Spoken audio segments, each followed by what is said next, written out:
এই ভিডিওতে আমরা জাভাস্ক্রিপ্ট অবজেক্ট প্রপার্টি নিয়ে আলোচনা করব। Properties are the most important part of any JavaScript object.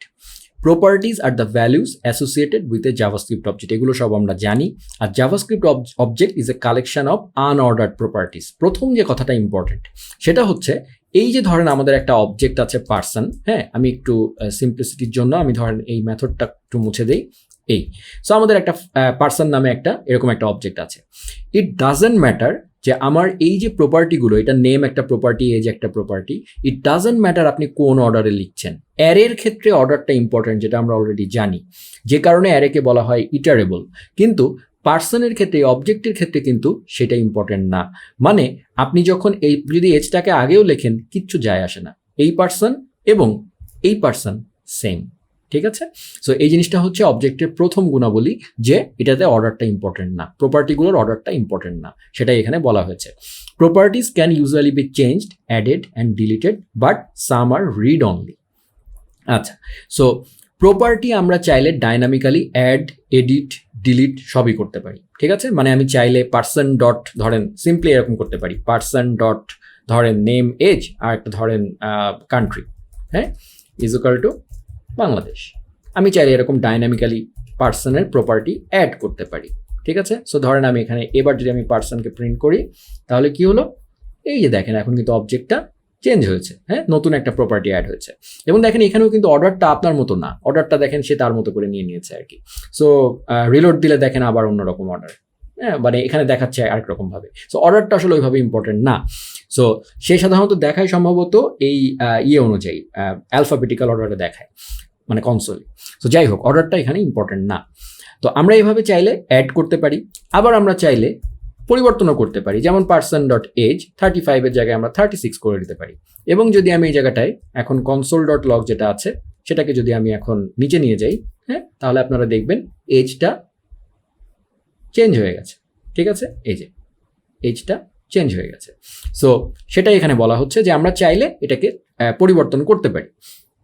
এবং আমরা কিন্তু আরেকটা জানি যে জাভাস্ক্রিপ্টে যে অবজেক্ট প্রপার্টিগুলো আছে সেগুলোকে এভাবে অবজেক্ট ডট প্রপার্টি এভাবে কিন্তু আমরা চাইলে সেটাকে অ্যাক্সেস করতে পারি। আবার কিন্তু আমরা চাইলে আরেকভাবেও অ্যাক্সেস করতে পারি, যে পার্সন ডট ধরেন আপনি এখানে চাচ্ছেন, ধরেন আমি এটা মুছে দিলাম, কনসোল ডট লগ, ধরেন আপনি এই এজটা নিতে চাচ্ছেন 35টাকে, তাহলে আপনি কি করবেন, পার্সন ডট এজ এভাবে লিখতে পারেন। আবার আপনি চাইলে এভাবেও কিন্তু লিখতে পারেন এরকম অ্যারে সিনট্যাক্সে। সেই ক্ষেত্রে আমাদেরকে এই প্রপার্টি নামটা স্ট্রিং আকারে, অলওয়েজ এই অ্যারের মধ্যে আমাকে স্ট্রিং আকারে দিতে হবে আর কি। সো এভাবেও কিন্তু আপনি করতে পারেন, তাই না? দুইটাই দেখেন একই রেজাল্ট দিবে। এই সিনট্যাক্সটা কখন প্রয়োজন হয়, ধরেন আপনার এই যে নামটা আছে, হ্যাঁ, যদি কোনো কারণে এই জায়গাটায় কোনো ডাইনামিক্যাল ভ্যালু অ্যাড করতে হয়, যেমন ধরেন এজ না কি সেই জিনিসটা ধরেন কোনো একটা ভ্যারিয়েবলে আছে, ধরেন let a is equal to ধরেন এজ, এই এজ কথাটা কোনো একটা ভ্যারিয়েবলের মধ্যে আছে। আপনি চাচ্ছেন এই পার্সন তার মধ্যে ডাইনামিক্যালি এই একে দিতে চান, তার মানে আপনি চাচ্ছেন এই জায়গাটায় যেন আসলে এজ শব্দটা পায়, তাহলে আপনাকে কিন্তু এই সিনট্যাক্সটা ইউজ করতে হবে। কারণ আপনি যদি এটাকে এইভাবে দেন পার্সন ডট এ, তাহলে কিন্তু হবে না, কারণ পার্সন ডট এ মানে সে এখানে এ নামক প্রপার্টি খুঁজবে, পাবে না। কিন্তু যখন এটা দিবেন, এখন আপনি যদি দেখেন, এই দেখেন এটা কিন্তু নাই, আনডিফাইন্ড, সো এটা সে পাবে না। কিন্তু আপনি যখন অ্যারে সিনট্যাক্সটা দিবেন তখন সে পাবে, কারণ সে তখন এই ভ্যালুটাকে এখানে এক্সিকিউট করে দেবে। আমি এই কনসোলটা মুছে দিই, এই 35, কারণ এই এ মানে সে তখন এটাকে এভালুয়েট করতে পারবে, এর ভ্যালুটা এর যেটা সেটা সে আসলে বসিয়ে দিতে পারবে। সো এখানে এ মানে হচ্ছে আসলে এরকম। ঠিক আছে, সো আশা করি এইটা আপনারা এই সিনট্যাক্সটাও বুঝতে পেরেছেন। আচ্ছা, এখানে সেটাই বলা হয়েছে। সো এখানে কয়েকটা এক্সাম্পল দেওয়া হয়েছে, এই যে পার্সন ডট ফার্স্ট নেম হ্যান ত্যান, এগুলো আমরা অলরেডি জানি। এই আচ্ছা, এবার আসি ফর ইন লুপ সম্পর্কে আমরা অলরেডি জেনেছি, হ্যাঁ, যে জাভাস্ক্রিপ্টের যে ফর ইন লুপটা আছে সেটা জাভাস্ক্রিপ্টের অবজেক্টের প্রপার্টিগুলোর মধ্য দিয়ে যেতে পারে। ঠিক আছে, এটা কিন্তু আমরা অলরেডি জানি। যেমন আমি যদি এই কোডটাকে কপি করি, এখানে ধরেন এটাকে আমি নিয়ে আসলাম, একটু সুন্দর করে অ্যালাইন করে দেই, এই সো পার্সন নামে আমার একটা অবজেক্ট আছে, আমি কি করেছি, লেট এক্স, আমরা অলরেডি ফর ইন লুপের সিনট্যাক্সটা জানি, যেটা আমি টিউটোরিয়ালে দিয়েছি, সো যার কারণে সেটা ডিটেল বলছি না। সো আমরা কি করছি, পার্সনের প্রত্যেকটা প্রপার্টির মধ্য দিয়ে ধরেন আমি একটা একটা করে লুপ করে করে যাব। So for x in person, সেটা মানে সিনট্যাক্সটা হচ্ছে এরকম, এবং ফর এক্স ইন পার্সন মানে প্রত্যেকবার মানে সে কি করবে, একটা একটা করে যাবে, এবং প্রত্যেকটা যাওয়ার প্রত্যেকটা ইটারেশনে এক্স এর ভ্যালু কি হবে। যদি আমি এটা দেওয়ার আগে আমরা একটু কনসোল ডট লগ করে দেখে নিই কি পাই। কনসোল ডট লগ এক্স, হ্যাঁ একটু দেখি। প্রথমবারে এফ নেম এল নেম তারপরে হচ্ছে এজ পাচ্ছে, এফ নেম এল নেম তারপরে হচ্ছে এজ পাচ্ছে। সো তার মানে লুপটার প্রথমবারে এক্স পাচ্ছে হচ্ছে এফ নেম, তারপরের বারে পাচ্ছে এল নেম, তারপরের বারে পাচ্ছে এজ। সো আমরা যদি তাদের কোডটা এখানে দিয়ে দিই, তাহলে সে যেটা করেছে টেক্সট নামে, ধরেন আমি এখানে তাহলে লেট টিএক্সটি নামে আমি ধরেন একটা ভ্যারিয়েবল নিয়ে নিচ্ছি এই। সো এই ক্ষেত্রে তাহলে কি হবে, সে যেটা করছে টেক্সট প্লাস ইজুকাল টু মানে কি, এই সিনট্যাক্সটা নিয়ে আপনাদের অনেকেরই প্রবলেম আমি দেখেছিলাম, আমাদের গ্রুপে অনেকেই প্রশ্ন করেছেন।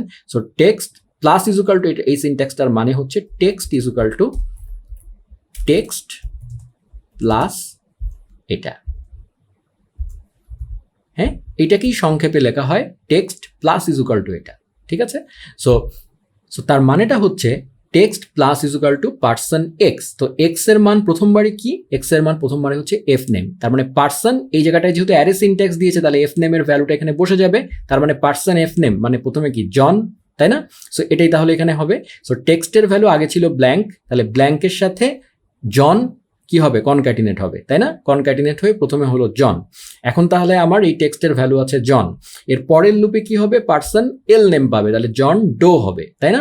তারপরের বারে এজের ভ্যালু 25 পাবে, তাহলে জন ডো 25 হবে, এবং প্রত্যেকের আগে তারা একটা করে স্পেস এখানে আগে শুরুতে দিয়ে রেখেছে, এটা খেয়াল রাখবেন। তো যখন আমি আউটপুট দেখবো, বাই দ্য ওয়ে আমি কিছু প্রিন্টই করিনি, সো আমি যদি এখানে console finally console dot log এই টিএক্সটিটা প্রিন্ট করি, তাহলে আমরা দেখবো জন ডো, এই যে প্রথমে একটা করে স্পেস আছে, 25-এর আগে কোনো স্পেস পড়েনি, কারণ হচ্ছে এটাতে কোনো, এটা একটা নাম্বার, ঠিক আছে। খেয়াল করেন প্রথমে টেক্সটের সাথে মানে প্রথমে জনের সাথে ডো প্লাস হয়েছে, তারপরে কিন্তু নাম্বার প্লাস হয়েছে। সো আমরা জানি স্ট্রিং এর সাথে নাম্বার যোগ করতে গেলে আমরা অলরেডি জেনেছি যে তখন এটাকে সে আসলে স্ট্রিং বানিয়ে নিয়ে তারপরে কাজ করবে। সো যার কারণে সেটাই হয়েছে। সো এটাই হচ্ছে মেইন কথা আর কি। সো আশা করি এটুকু আপনারা বুঝতে পেরেছেন। এখানে ফরিন লুপের আরেকটা আমাদের আরেকবার রিভাইজ হয়ে গেল, সেটাই এখানে বলা হয়েছে। সো জাভাস্ক্রিপ্টে কোনো অবজেক্টের মধ্য দিয়ে লুপ করে যেতে হলে আমাদেরকে এইভাবে ফর ইন ইউজ করতে হবে। আচ্ছা, এবার আসি অ্যাডিং নিউ প্রপার্টিস, যেটা আমি অলরেডি আপনাদেরকে বলেছিলাম যে অলরেডি আমার ধরেন পার্সন নামে আমার একটা অবজেক্ট আছে। সো আমি যদি চাই এই পার্সনের নতুন একটা প্রপার্টি অ্যাড করতে, আমি তো ডাইরেক্ট এখানে ডিক্লারেশনের সময় এখানেই প্রপার্টি অ্যাড করে দিতে পারি, বাট পরবর্তীতে যদি ধরেন প্রোগ্রামের কোনো একটা জায়গায় গিয়ে আমাদেরকে নতুন একটা প্রপার্টি অ্যাড করতে হয়, ধরেন তার কান্ট্রি নেমটা আমি অ্যাড করতে চাই, আমরা যে কোনো সময় তার কান্ট্রি নেম এখানে অ্যাড করে দিতে পারি, ঠিক আছে। সো এটা হচ্ছে প্রপার্টি অ্যাড করার উপায়।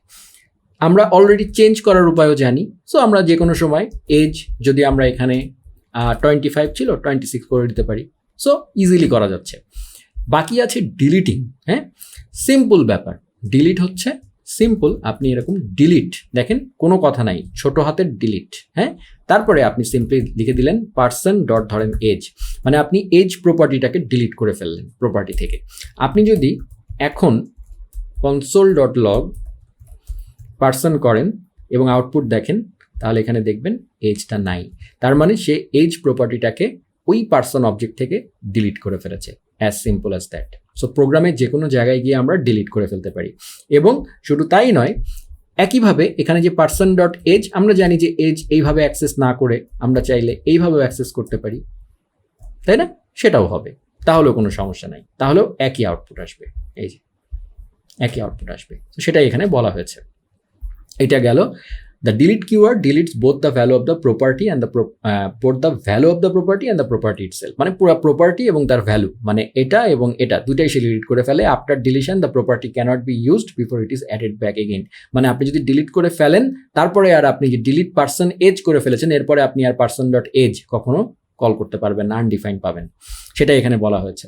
The delete operator is design to be used on object properties, it has no effect on variables or function, মানে এই ডিলিট জিনিসটা শুধুমাত্র এই ডিলিট কথাটা, এটা কিন্তু একটা কিওয়ার্ড, এটা কিন্তু শুধুমাত্র অবজেক্টের ক্ষেত্রেই ব্যবহৃত হবে, মানে অবজেক্টের কোনো প্রপার্টি ডিলিট করার ক্ষেত্রেই ব্যবহৃত হবে। আপনি যে কোনো জায়গায় কোনো একটা ভ্যারিয়েবল, যেমন ধরেন আপনার একটা স্ট্রিং আছে, হ্যাঁ ধরেন let x is equal to 5, বা এক্স ইজ ইকুয়াল টু ধরেন বাংলাদেশ, সো আপনি চাইলেন ডিলিট এক্স করে দিলেন, তা কিন্তু হবে না। ডিলিট শুধুমাত্র অবজেক্টের প্রপার্টির ক্ষেত্রে ব্যবহৃত হবে। The delete operator should not be used on predefined JavaScript object properties, it can crash your application.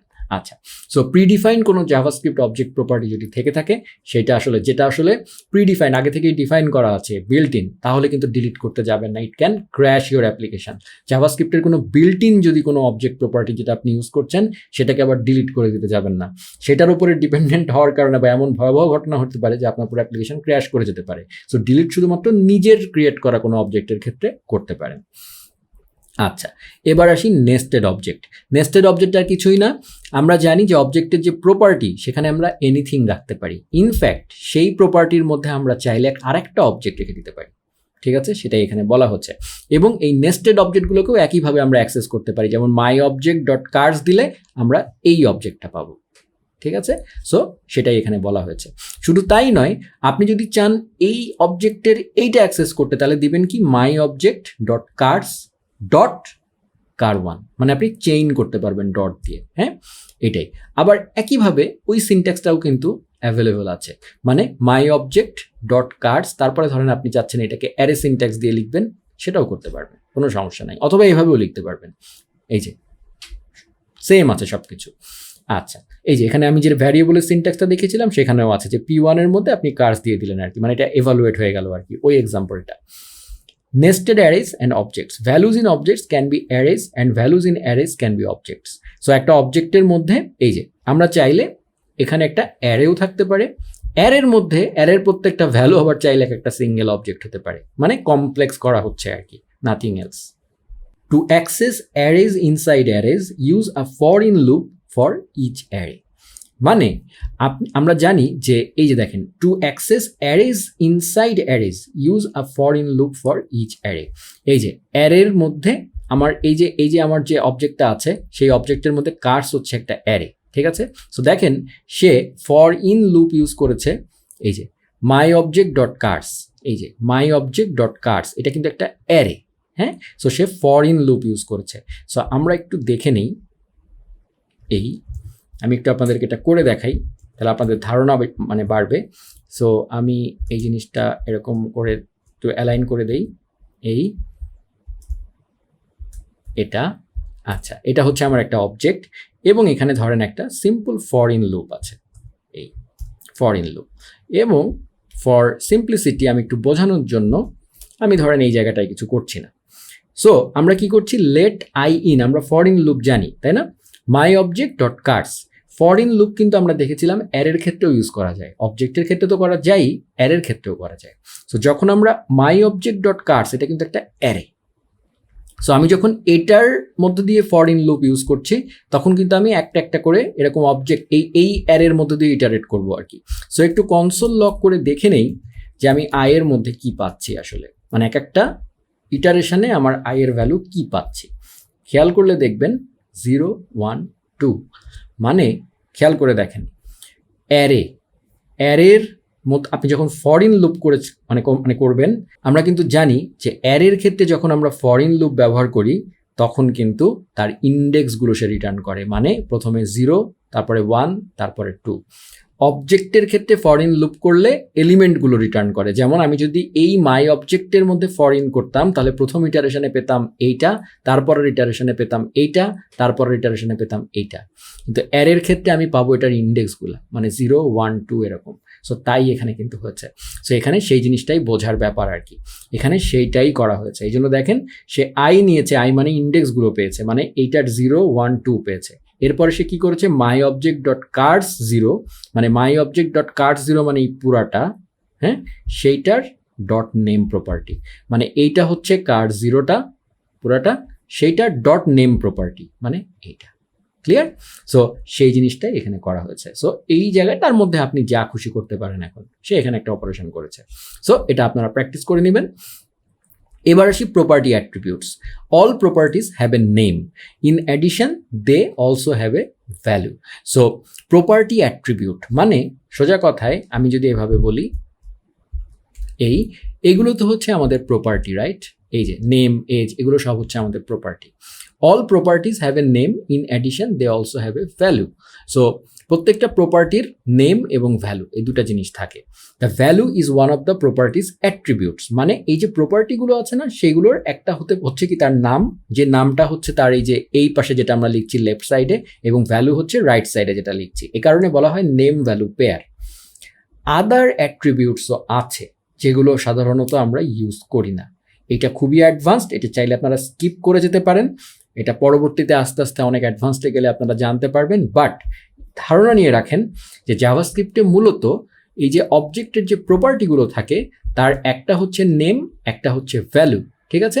কিন্তু এই দুইটা অ্যাট্রিবিউট ছাড়াও এই পুরো প্রপার্টিটার আরও কিছু অ্যাট্রিবিউট আছে, সেগুলো হচ্ছে তার বিভিন্ন অ্যাক্সেস, মানে তাকে কি আমরা অ্যাক্সেস করতে পারবো কিনা। যেমন ধরেন আমি সিম্পলি এখানে যদি মাই অবজেক্ট ওবিজি ডট নেম, তাই না, এটা দিয়ে আমি এই নেমের জন এই ভ্যালুটাকে অ্যাক্সেস করতে পারি। সো তার মানে কি, এই যে নেম মানে তার নাম ধরে আমি তাকে ডাকলাম, হ্যাঁ, কিন্তু সে আমাকে একটা ভ্যালু দিচ্ছে, সে আমাকে রিটার্ন করবে জন। কিন্তু আমি যে অ্যাক্সেস করতে পারছি এটা কি আদৌ অ্যাক্সেসেবল কিনা সেই জিনিসটা চাইলে ঠিক করা যায়, হ্যাঁ। সো সেইটাই হচ্ছে এখানে বলা হয়েছে যে সেই প্রপার্টিগুলোও আছে আরও, যেগুলো আসলে হিডেন হয়ে থাকে, সেগুলো হচ্ছে এনুমারেবল, কনফিগারেবল অ্যান্ড রাইটেবল, ঠিক আছে? সো এইগুলোর ডিটেলে আমি যাচ্ছি না, এটা পরবর্তীতে আমরা আস্তে আস্তে জানতে পারবো। সো এই জিনিসটা আমি স্কিপ করে যাচ্ছি। আপাতত জেনে রাখেন যে প্রপার্টি দুইটাই অ্যাট্রিবিউট থাকে, একটা নেম আর একটা হচ্ছে ভ্যালু, ঠিক আছে? আচ্ছা, prototype properties. JavaScript objects inherit the properties of their prototype. আমরা অলরেডি প্রোটোটাইপ সম্পর্কে একটা ছোট্ট ধারণা নিয়েছিলাম যে প্রোটোটাইপ কি। প্রোটোটাইপ হচ্ছে একটা মানে কি বলবো, আমি বলেছিলাম প্রোটোটাইপ হচ্ছে একটা সিঙ্গেল জায়গা যেটার থেকে আসলে ইনহেরিট করে আমরা প্রপার্টিগুলো নিয়ে আসি, তাই না? সো প্রোটোটাইপের সম্পর্কে আমরা এর আগেও দেখেছিলাম। যেমন যদি আমি আরেকবার আপনাদেরকে রিমাইন্ড করে দেই, যেমন ধরেন আমরা যদি কনসোল ডট dir, আমি যদি আরও সিম্পল বলি, অবজেক্টের এক্সাম্পল দিয়ে বুঝতে কঠিন হবে। সো আমি যদি আরেকবার আমাদের সেই এক্সাম্পলটা নিয়ে আসি, যেমন ধরেন লেট ধরেন এ ইজ ইকুয়াল টু বাংলাদেশ, হ্যাঁ, কনসোল ডট, আচ্ছা আমরা যখন এই এ করেছিলাম, হ্যাঁ, আমরা জেনেছিলাম যে এইটা তো একটা স্ট্রিং, রাইট, এটা একটা স্ট্রিং। সো স্ট্রিংয়ের তো কোনো মেথড থাকে না, তাই না? আমরা জানি এ মানে এ তো একটা স্ট্রিং, কিন্তু আমরা a dot to upper case এরকম মেথড কিন্তু আমরা দেখেছিলাম আমাদের স্ট্রিং নিয়ে যখন আমরা আলোচনা করেছিলাম। দেখেন সবগুলোকে সে বড় করে দিচ্ছে। সো তখন আমি আপনাদেরকে বলেছিলাম যেটা এসেছিল কিসের থেকে, এই টু আপার কেস, মানে এ তো একটা স্ট্রিং, একটা প্রিমিটিভ ভ্যালু, এখান থেকে ডট আপার কেস আমি কল করলাম কি করে, এই মেথডটা কোথায় আছে? তখনই আমি আপনাদেরকে বলেছিলাম যে এটা আসছে হচ্ছে স্ট্রিংয়ের প্রোটোটাইপ থেকে। কিভাবে? কারণ এই জিনিসটাকে তখন আপনি বোঝার জন্য আপনি তখন এইভাবে চিন্তা করেন, জিনিসটা কিন্তু আসলে এইভাবে তখন আমাদেরকে চিন্তা করতে হবে। আমরা নিউ সিনট্যাক্স দিয়ে যদি স্ট্রিংটাকে লিখি, এটাও কিন্তু একই, দেখেন একই। কিন্তু এখন যদি আমি এই স্ট্রিং যেটা করলাম এইটাকে যদি আমি কনসোল ডট dir করি, লগ হচ্ছে সিম্পল কনসোলে প্রিন্ট করার জন্য, আর dir-কে আপাতত ধরে নেন এটা হচ্ছে খুব অ্যাডভান্সড ওয়েতে প্রিন্ট করার জন্য, মানে তার বংশ বিস্তার সব কিছু মানে সে মানে শো করে দিবে। আর লগ হচ্ছে ওটার একটু ছোট ভার্সন, সুন্দর কিছু জিনিসপাতি দেখাবে, ঠিক আছে? সো এইভাবেই আপাতত চিন্তা করে নেন। সো কনসোল ডট dir যখন আমি করলাম, সে দেখেন একটা অবজেক্ট দিচ্ছে, তার মধ্যে স্ট্রিংয়ের ভ্যালুগুলো তো সব এভাবে আছেই, এছাড়া প্রোটোটাইপ বলে একটা জিনিস আছে, হ্যাঁ, এইটা হচ্ছে বড় হাতের স্ট্রিং, হ্যাঁ, সেই প্রোটোটাইপ চেন বলা হয় এটাকে। এই প্রোটোটাইপের মধ্যে অসংখ্য মেথড আছে। তার মানে হচ্ছে এই যে বাংলাদেশ স্ট্রিংটা, সেইটা আসলে বড় হাতের স্ট্রিং নামক একটা প্রোটোটাইপ থেকে এসছে, ঠিক আছে? সো এইভাবে চিন্তা করেন, মানে প্রোটোটাইপ হচ্ছে যার থেকে আসলে এসছি আমি, আমার অ্যানসেস্টর। সো এই প্রোটোটাইপ চেনের মধ্যে এগুলো সব হিডেন হয়ে আছে, মানে এগুলো সব ইনহেরিট করে নিয়ে এসছে। আমার এই স্ট্রিংয়ের মধ্যে আসলে জিনিসটা নাই, কিন্তু জাভাস্ক্রিপ্টের যে বেস জায়গা, সেই জায়গাটাতে এই বড় হাতের স্ট্রিংয়ের মধ্যে প্রোটোটাইপের নামক একটা চেইন আছে, সেই চেইনের মধ্যে এই মেথডগুলো আছে, যার কারণে এগুলোকে সব ব্লার আকারে আসছে। হ্যাঁ, এর মধ্যে না থাকলেও জাভাস্ক্রিপ্ট যেটা করে, আমি যখনই এরকম কোনো একটা প্রিমিটিভ ভ্যালু বা যে কোনো ভ্যালুর মধ্যে ডট দিয়ে একটা মেথড কল করার চেষ্টা করবো, সে দেখবে ঠিক আছে আমার কাছে তো নাই, আমার বাবার কাছে কি আছে, হ্যাঁ, যদি বাবার কাছে না থাকে তাহলে ইনফ্যাক্ট সে তার দাদা, নানা, চাচা সব মানে উপরের মানে সরি দাদার আগের দাদা আর কি। সো এইভাবে আর কি উপরের দিকে যেতে থাকবে। সো স্ট্রিংয়ের দাদা হচ্ছে এই বড় হাতের স্ট্রিং, এবং তার মধ্যেই সে আসলে দেখেন এই টু আপার কেসটা এখানেই পেয়ে যাবেন। এই দেখেন টু আপার কেস কই, এই যে টু আপার কেস, ঠিক আছে। সো এটাই হচ্ছে মেইন কথা, এবং এদেরও বাবা হচ্ছে আসলে বড় হাতের অবজেক্ট, যেটা আমি আপনাদেরকে বলেছিলাম যে সবাই আসে আসলে একটা বড় হাতের মাস্টার অবজেক্ট থেকে, মানে একটা শেষ তো আছে। জাভাস্ক্রিপ্টের সবচেয়ে বস হচ্ছে এই বড় হাতের অবজেক্ট, তার থেকে এসছে হচ্ছে এই স্ট্রিং, বড় হাতের স্ট্রিং, সেইটাই হচ্ছে আলটিমেটলি আমাদের এই ভ্যালুটা বাংলাদেশ। এইভাবে চিন্তা করবেন, ঠিক আছে। সো আশা করি এইটুকু বুঝতে পেরেছেন। সো এইটাই এখানে বলা হয়েছে যে JavaScript objects inherit the properties of their prototype, এই কথাটাই বলা হয়েছে।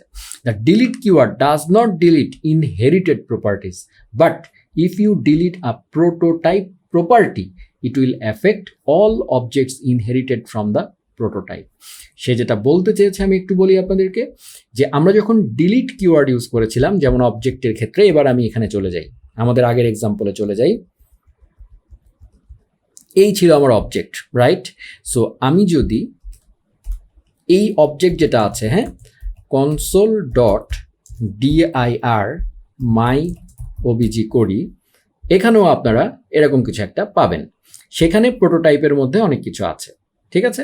সো সে বলতে চাচ্ছে যে এই যে জাভাস্ক্রিপ্টের এই যে মাই অবজেক্ট, হ্যাঁ, এইটাতে আমরা যখন ডিলিট করি কোনো কিছু, মানে যখন আমি ধরেন ডিলিট দিয়ে এজ দিলাম, ঠিক আছে, তখন এজ প্রপার্টিটা দেখেন, আচ্ছা এখানে কখন আমি কনসোল ডট ডিআইআর করেছি, আচ্ছা ডিআইআর যেহেতু করেছি delete, my object dot age, এই। সো যখন আমি এটা করছি তখন দেখেন এজ চলে গেছে, মানে এই দেখেন এখানে কিন্তু দেখা যাচ্ছে না। কিন্তু প্রোটোটাইপের মধ্যে যেগুলো ছিল প্রপার্টি, এই যে দেখেন কনস্ট্রাক্টর, হ্যাজ অন প্রপার্টি, এইগুলো কোনো কিছুতে সে হাত দিবে না। কারণটা হচ্ছে এই প্রোটোটাইপ জিনিসটা আসলে এই অবজেক্টের মধ্যে, মানে এই মাই অবজেক্টের মধ্যে নাই, এটা আছে মাই অবজেক্টের প্রোটোটাইপের মধ্যে। সেই জায়গাটাতে ডিলিট কিন্তু হাত দিবে না, কারণ এই যে জায়গাটা, এই জায়গাটা কিন্তু বিল্ট ইন, মানে আপনি এই জায়গায় নিজে কখনো হাত দিবেন না। ডিলিট ইউজ করলে এই জায়গাটা অ্যাক্সিডেন্টালি ডিলিট হবে না, কিন্তু আপনি যদি এই কাজ করেন যে অবজেক্ট ডট প্রোটোটাইপ, সেই জিনিসটাকে যদি এখন সরাসরি নিজে ডিলিট করে দেন পারবেন, কিন্তু সেই কাজ কখনো করবেন না। সেটাই এখানে বলা হয়েছে যে এই কাজটা কখনো করবেন না। তাতে যেটা হবে, আপনার অ্যাপ্লিকেশানে অন্যান্য যেসব অবজেক্টগুলো আছে, এই মাই অবজেক্ট ছাড়াও অন্যান্য যেসব অবজেক্টগুলো আছে তারাও বিপদে পড়ে যাবে, কারণ তাদের মধ্যে কেউ ধরেন টু লোকাল স্ট্রিং এই ফাংশনটা ইউজ করেছে, আপনি দেখা গেল যে এই মাই অবজেক্ট থেকে টু লোকাল স্ট্রিং ডিলিট করে দিয়েছেন, তার মানে হচ্ছে এই টু লোকাল স্ট্রিং কিন্তু শেয়ার্ড সমস্ত অবজেক্টের মধ্যে, তো সবার কাছ থেকে ওইটা ডিলিট হয়ে যাবে। দ্যাটস দ্য অ্যাক্সিডেন্টাল থিং, সেটাই এখানে বলা হয়েছে, এটা করবেন না। সো আশা করি এইটুকু বোঝাতে পেরেছেন। প্রচুর দামি দামি কনসেপ্ট আপনাদেরকে দিয়ে দিলাম এই টিউটোরিয়ালে। এর পরের টিউটোরিয়ালে আমরা অবজেক্টের মেথডস নিয়ে ডিটেল আলোচনা করব।